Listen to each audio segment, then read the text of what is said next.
1967 madokotala ena ku America anapanga cancer treatment imatchedwa kuti AZT. Atawayesa analephera kuchiza kansa ya magazi. 1984 kunabuka matenda a AIDS. Akatswiri anapeza kuti retrovirus ndi imene imayambitsa. 1967 anapangidwa for cancer treatment. 20 years later anasanduka treatment ya HIV. Kanyimbo mukadzi wainwe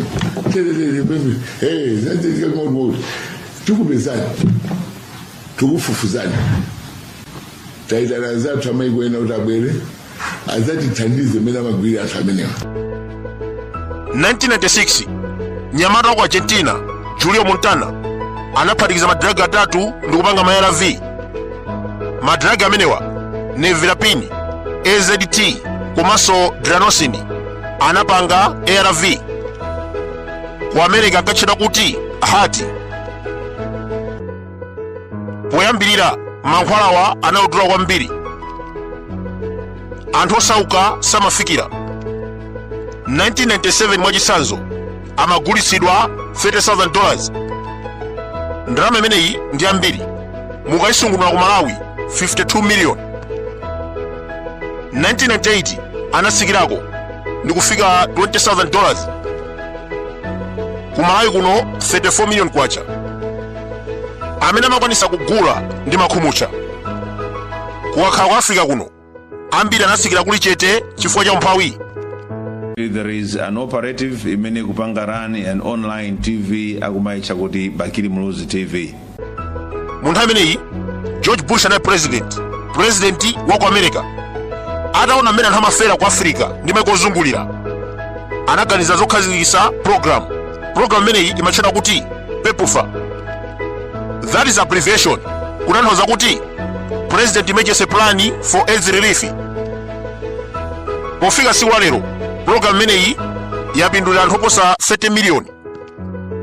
Mwachidule tikamayandira ARV zipatala simisonkho, timathandizidwa ndi America.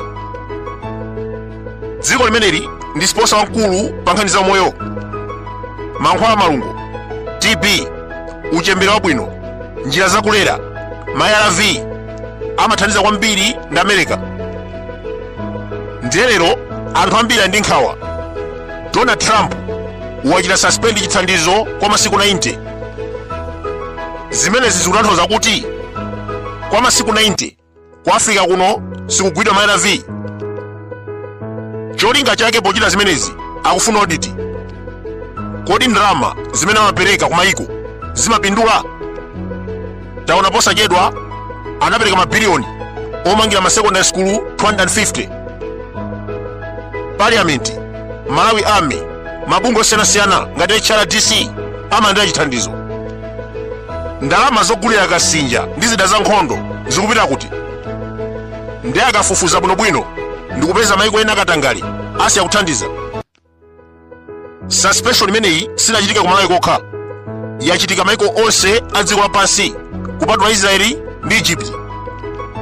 Donald Trump analumbira kukhala president pa 20 January.